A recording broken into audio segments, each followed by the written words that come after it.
गणेश जी की प्रियता है दुर्वा। क्या प्रियता है? दुर्वा। कितनी दुर्वा गणेश जी को समर्पित करी जाती है? मात्र 5। कितनी?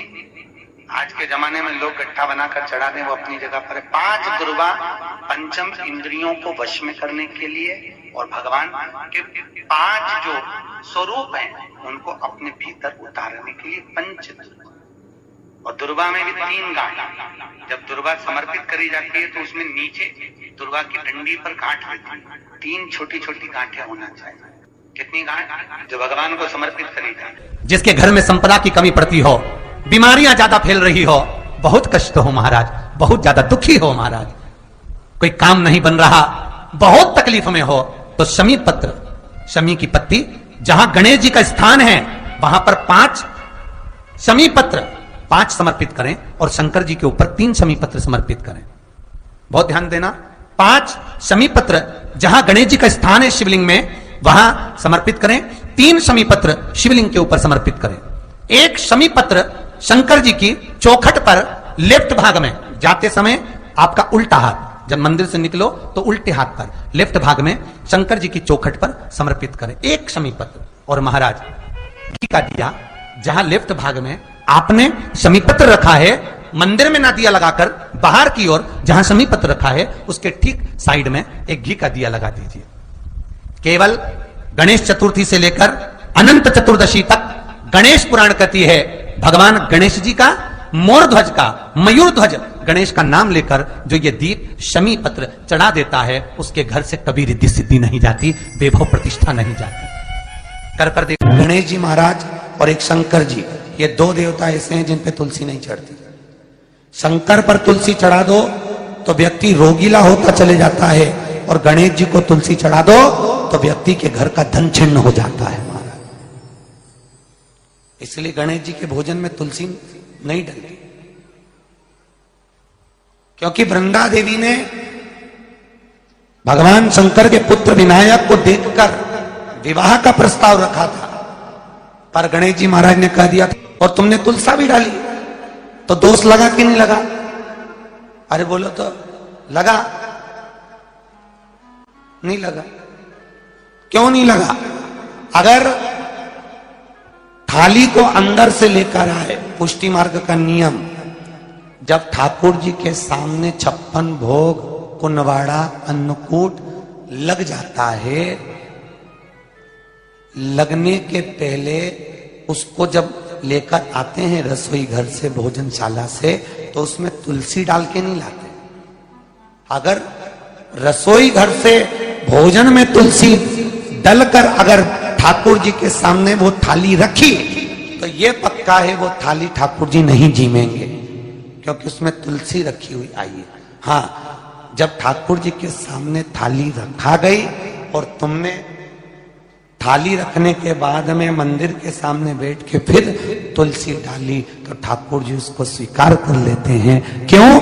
क्योंकि 33 करोड़ देवी देवता एक जगह पर विराजमान हैं। जब हम थाली रखते हैं प्रथम देव उस भाग को ग्रहण कर ले। जब तक तुलसी डालते हैं प्रथम देव अपनी दृष्टि हटा लेते हैं। समय होता है, एक टाइम होता है, एक पल होता है, एक घड़ी होती है कि गणेश जी महाराज हमारे घर में आ गए। गणेश जी की सबसे पहली जो आरती हो, उस आरती के समय पर अगर धूप बत्ती जलाई जाए या गोबरी को जलाकर उसमें गूगल छोड़ी जाए और गूगल छोड़ने के बाद गणेश जी का नाम ध्रुम वर्ण कह दिया जाए तो गणेश जी को तुम्हारे घर की पूजा स्वीकार करना पड़ती है। बस वो समय हम जानते, हम तो बस उतना जानते हैं कि शिव महापुराण में लिखा और मुद्गल पुराण में लिखा, गणेश पुराण में लिखा, गणेश जी का एक नाम होता है ध्रुम वर्ण। क्या नाम है? ध्रुम वर्ण गणेश जी का एक नाम होता है। जब हम धूप जलाकर और धूप लगाने के बाद में गणेश जी की सबसे पहली आरती करने के पहले अगर हम सबसे पहली आरती गणेश जी की कर रहे हो, अपने घर में स्थापना कर रहे हो, बिठा रहे हो, और तुम चाहते हो कि गणेश जी मेरे घर में आके मेरी पूजा को स्वीकार करें और जो मांगू मेरा गणेश मुझे दे 10 दिन के अंदर, तो पहला नाम लेकर पुकार लेना ध्रुम वर्ण विनायक, बैठो, बस काम हो गया। वो फिर ही होकर आता। सुंदर जोड़ी थी शंकर और पार्वती की, सही है कि गलत है? कभी नहीं झगड़ते थे, इसलिए पृथ्वी पर ना तो लक्ष्मी जी के व्रत हैं, ना ब्रह्माणी के व्रत हैं, ना इंद्राणी के व्रत हैं। अगर पूरी पृथ्वी पर सबसे ज्यादा व्रत किसके हैं? माता पार्वती। तीज का व्रत किसका? पार्वती का। चतुर्थी का व्रत किसका? पार्वती का। चौथ का व्रत किसका? पार्वती का। छठ का व्रत किसका? पार्वती का। जितने व्रत है सब माता पार्वती। गणेश जी मैया को प्रसन्न करने के लिए अष्ट रूप में धारण करते हैं। 8 रूप भगवान गणेश जी ने धारण किए। एक मयूरेश्वर गणेश, दूसरा सिद्धि विनायक, तीसरा बल्लालेश्वर, फिर वरद विनायक, फिर चिंतामणि, फिर गिरजात्मज, फिर भगवान गणेश विघ्नेश्वर अष्ट विनायक, फिर महागणपति। ऐसे गणेश जी के अष्ट नाम हुए। उस समय तिजोरी के अंदर जो गणेश की प्रतिमा रखी जाती है किस नाम से रखी जाती है? तो तिजोरी में हम जो गणेश की प्रतिमा रखते हैं वो वरद विनायक के नाम से रखते हैं। कौन सा गणेश? वरद। वरद विनायक के नाम से तिजोरी में गणेश रखते हैं। और वरद विनायक के नाम से गणेश जी तिजोरी में रखाते हैं। आपको कथा में कहा था घर में सीधी सूंड का गणेश और व्यापार व्यवसाय ऑफिस में उल्टी सूंड का गणेश होना चाहिए। वरद विनायक को तिजोरी में। जब मकान का गृह प्रवेश होता है तो गणेश जी की पूजन जो दरवाजे पर करी जाती है उसे सिद्धि विनायक गणेश कहते हैं। कौन सा गणेश? सिद्धि विनायक। जब हम घर में शुभ कार्य हो, बंदरवाल लगाएं, कोई दरवाजे पर शुभ लाभ लगाएं या स्वस्तिक बनाएं या माताएं दरवाजे पर रंगोली डाले तो उसी समय पर सिद्धि विनायक के नाम से रंगोली डालना चाहिए। तो घर में लक्ष्मी बढ़ती है, सिद्धता बढ़ती है।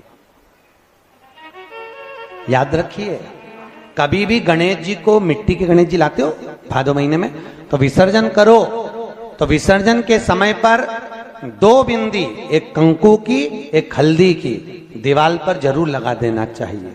क्यों? क्योंकि गणेश जी हमारे यहाँ आते हैं तो रिद्धि सिद्धि के साथ आते हैं, पर जब गणेश जी जाते हैं अगर हम बिंदी नहीं लगाते हैं तो गणेश जी अपनी रिद्धि सिद्धि को साथ में लेकर चले जाते हैं।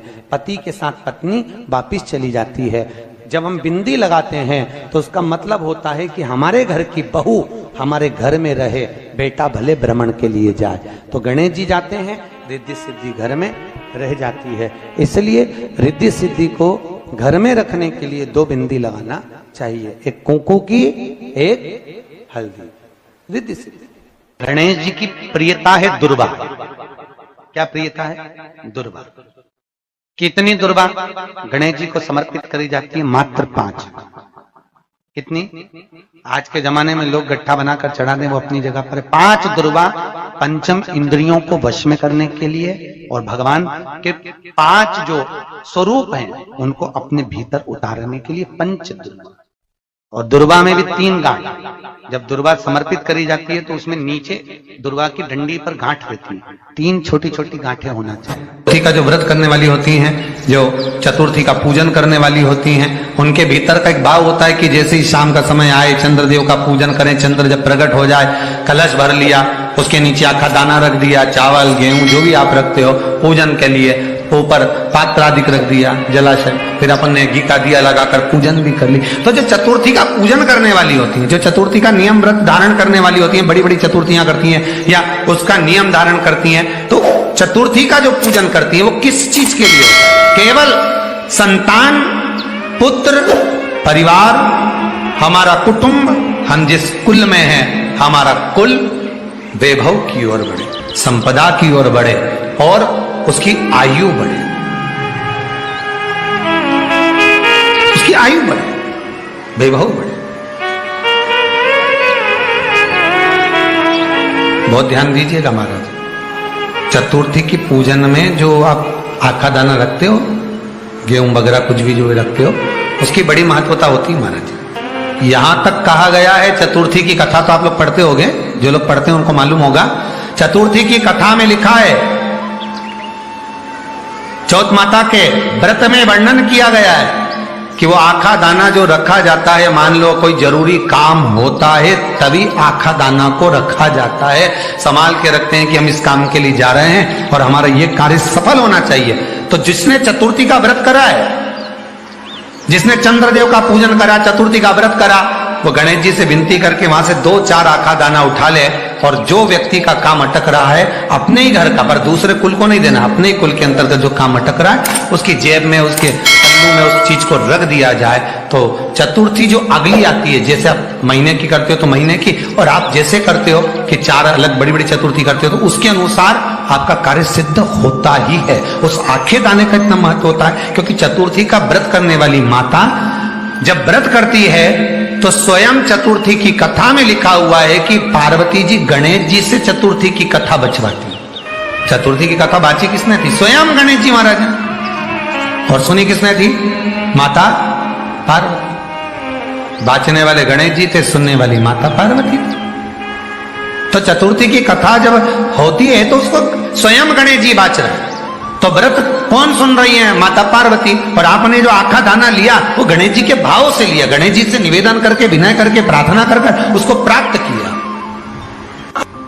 जितने आस्था चैनल पर कथा सुन रहे हो, जितने फेसबुक और यूट्यूब पर सुन रहे हो, और जितने इस छत्तीसगढ़ की पावन धरा पर बैठकर सुन रहे हो, बहुत सावधानी से सुनना। एक छोटा सा कपूर का टुकड़ा जब आरती में जलाया जाता है तो ये कपूर क्यों जलाते हैं? इस कपूर का महत्व क्या है? इस कपूर का कारण क्या है? ये कपूर है कौन जिसको हम आरती में जला? क्या जरूरत इस कपूर को आरती में जलाने की? क्या जरूरत इसको यज्ञशाला में जलाने की? क्या जरूरत है इस कपूर को पूजन में जलाने की? स्वयं गुरु बाबा कहते हैं यदि कोई आरती में, पूजन में, घर में एक कपूर का टुकड़ा आरती के बाद में जब समर्पित करेगा तो उसको अश्वमेध यज्ञ का पुण्य प्राप्त हो जाएगा। अश्वमेध यज्ञ के पुण्य को पाने के लिए कपूर का टुकड़ा आज भी आरती में जलाया जाए। एक कपूर का टुकड़ा सुख का, इसीलिए हमारे यहाँ शास्त्र कहता है महाराज, जब आपको घर में अगर ऐसा लगने लगे कि 15 दिन से बहुत बेचैनी है, बहुत दुख तकलीफ लग रही है, कोई ना कोई बीमार पड़ रहा है, कुछ ना कुछ तकलीफें लग रही है, तो एक पीपल का पत्ता ले लो, उसके ऊपर एक कपूर का टुकड़ा ले लो, सारे घर में घुमाकर उसको दरवाजे के बीच मध्य में जलाकर रख दीजिए। थोड़ी सी जला 20 से 25 मिनट के अंदर मकान में एनर्जी वापिस आ जाएगी, उस भवन में एनर्जी वापिस हो जाएगी। 20 से 25 मिनट के अंदर एनर्जी वापस। लग रहा है कि यहाँ नेगेटिव है तो उसको पॉजिटिव बनाया जा सकता है। रात को 12 बजे शंकर जी के मंदिर में शिवलिंग पर चढ़ी हुई बेलपत्री को उठाकर शंकर मंदिर का शिखर देखकर चबा चबा कर खा लीजिए।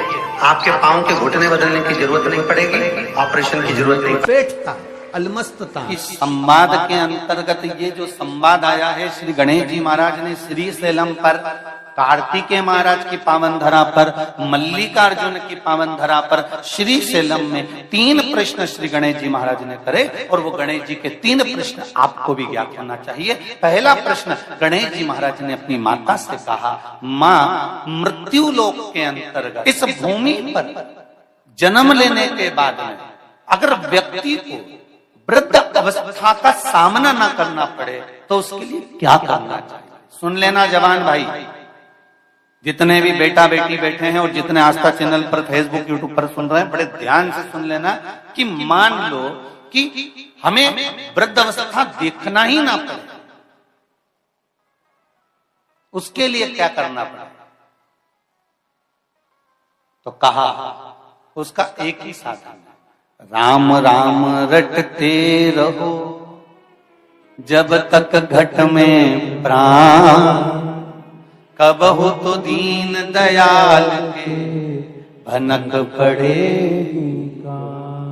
महाराज, एक कर्म करते रहो, तुम्हारा कर्म जरूर करो, काम करते करते करते करते करते करते भी भगवत स्मरण करते। धर्म और कर्म, इन दोनों में अंतर क्या है?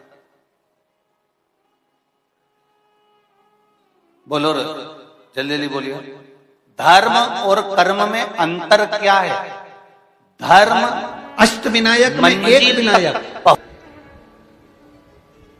सबसे प्रबल विनायक,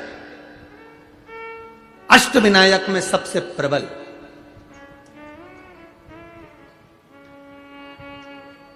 जहां के वृक्ष भी मोर का रूप लेकर आवाज लगाते हैं शिव जी को,